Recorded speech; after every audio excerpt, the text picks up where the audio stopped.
Please, Bambi, please, you don't even have an idea. Bambi, so calling them.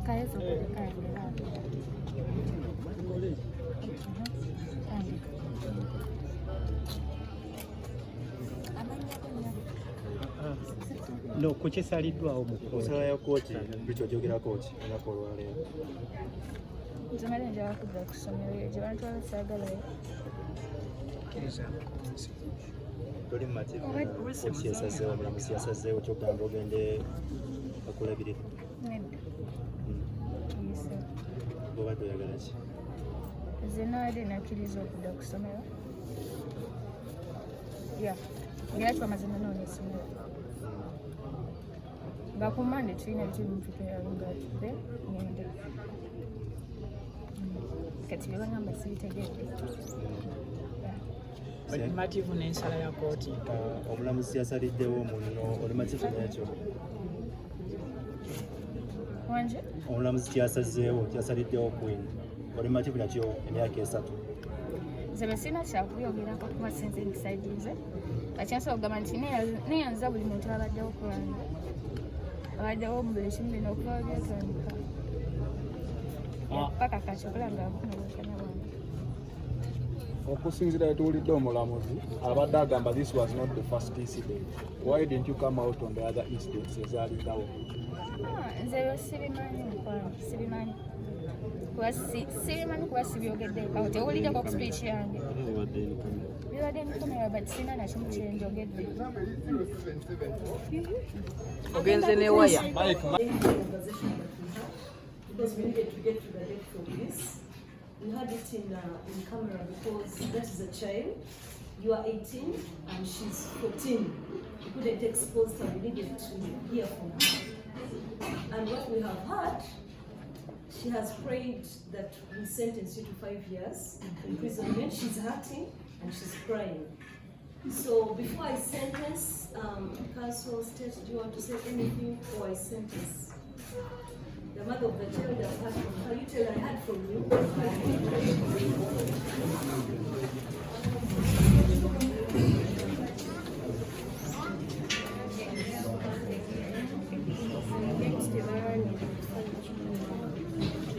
Okuva mu Elgon Advocates ate nga tuli bannamateeka b'omuwala Nikoel olunaku lwaleero kubadde kusomera misango bwe tuyita avunaanibwa kati gwe gusinze Kaftah Queen.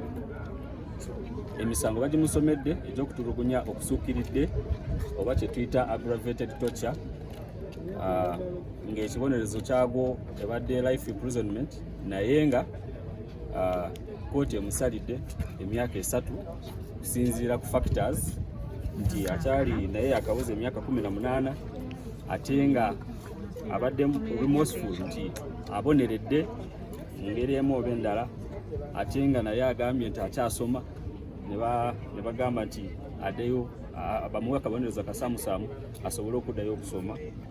Ate era kooti era negamba nti eyina duty oba obligation okuyigiriza public nti ebikolwa nga bino byokutulugunya tebikkirizibwa mu society, era nekozesa omukisa ogwo negamba nti punishment gyegenda omuwa ebeere kyakulabirako eri abaana abalala abenyigira mu muze guno. Gye buvuddeko wano waliwo eyakutte munne n'amwokyeza mu nyumba ku nsonga ezifaanaganamu bwezityo. So buba buvunaanyizibwa bwa kooti okuyingirawo mu nsonga eno era ewa ekibonerezo ekisobola okudita oba okukugira abalala okuza emisango gyegimu, kubanga kati kabadde ka trend kibadde kisuukiridde nti abantu batwalira amateeka mu ngalo. Bw'aba atakkiriziganya oba omukwanidde omusajja oba omukwanidde omukazi nti akuddeko akukube oba akutulugunye, kubanga okutulugunya okwo kusobola okuviiramu omuntu okufa. So bwe bubaka kooti bweyisiza neeraga nti wadde omwana asabye nti bamuwe community service ekibonerezo ekyo kiba tekisobola okugira public.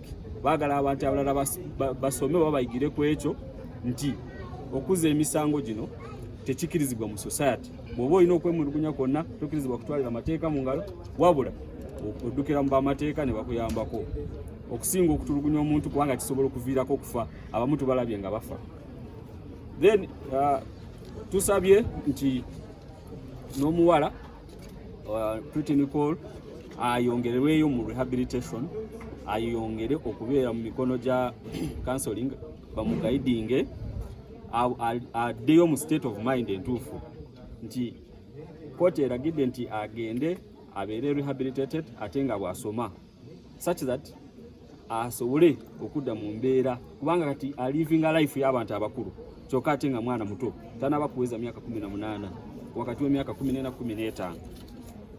Kati omwana ono okumuta kusinziira ku femu gy'abadde afunye nekusinziira ku engeri abadde tasoma, kooti nesalawo nti omwana ono abeere nga ali rehabilitated ate nga bw'asoma ng'ali mu mikono ali mu mikono gya gavumenti, kubanga alaze nti ebweru abadde kati nga livinga life etajja mu myaka gye. Omwana alina smartphone, omwana ali ku TikTok, omwana yeyambudde, omwana ali mu mbeera kale ey'abantu abakulu. So netulaba nti okuyamba omwana ono abeere rehabilitated nga bw'asoma that bw'anaaba nga awezeza emyaka oba nga ateredde nga tebateeseeko bbanga lyonna lye bamuwadde nti ajja kubeerayo lino, naye bwe tunaalaba nga aboneredde azeeyo mu line atandise okuddamu okwagala okusoma, awo wetusobola okugamba nti kati addeyo mu public. Bwenga abadde mu musango guno oli mu mativu gisaawo ya kooti? Ndi mu mativu kubanga omwana ono abadde naye nga muto no Kaftah plea kusinziira ku kooti kyesazeewo tuli bamativu nnyo nti punishment ene muweerebwa nsaamusaamu ate ng'esobola okukola byonna editaalinga public oli abadde agenda kikola tajja kikola, ate era obudde ebbanga tono ajja kuba asobola okuvaayo addeyo asome kubanga naye akyalina future y'okulivinga. So kooti egezezaako ku balansinga both sides, tuli bamativu n'ensala ya kooti. Anti kiraya nti wabadde ayagala myaka 5. Osobola okusaba kyosabye naye era omuntu bwe oyagala 5 ne bakuwa 3 era tewaba wabi n'etaano okukyogera. You heard that, she told you that she would want you to compensate her child, but pretty Nikoel is hurting and she prays that because this was not the first time you are doing this to her. She burst and cried, she broke down and she said court sentenced this Kaftah queen to 5 years imprisonment. So, Council, what do you want to say straight before I sentence? Do you have any prayers to make? I'll make my final decision.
So I heard from you and I think I have to sentence.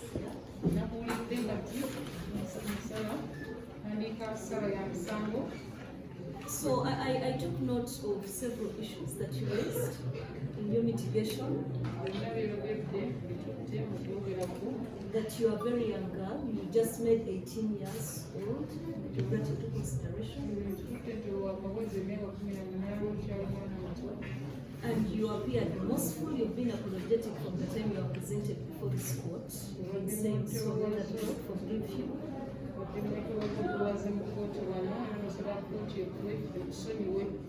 And you also prayed that you want to go back to school, you are in senior 5.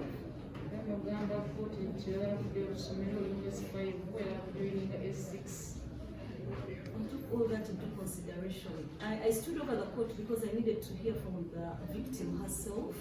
Yimirizaamu kooti nga njagala kuwulira biva webatuusako obuvune.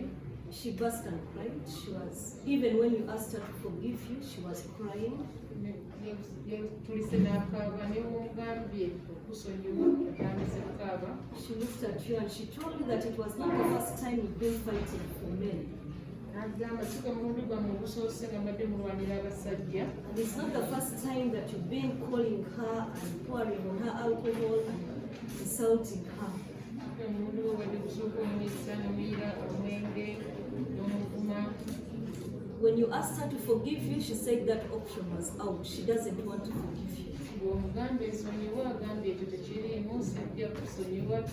And she prayed that court sentences you to 5 years imprisonment. N'asaba kooti ekuwa ekibonerezo kya kusiba emyaka 5.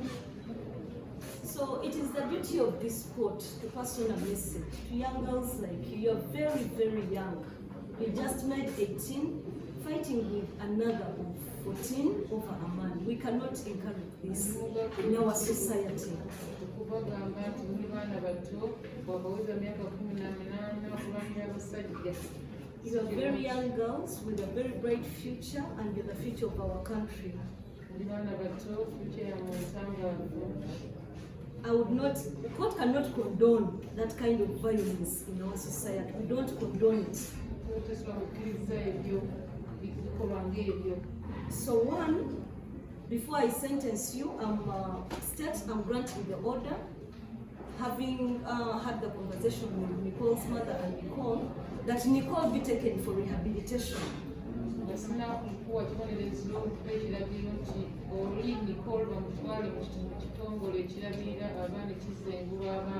She needs time to be rehabilitated and go back to school. Then for you, Kaftah, Queen, is that your name? Having taken all that into consideration, the fact that you are young, and I would also want you to go back to school. But again, this court owes a duty to the public, to the communities. We need to send out a message that we don't condone that kind of violence in our society.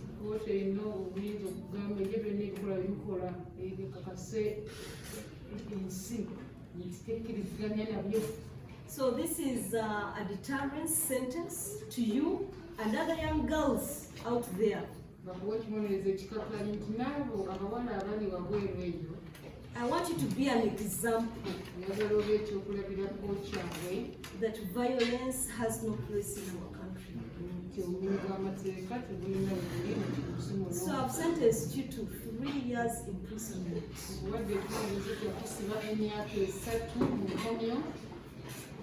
You have a right to appeal if I'm being so harsh.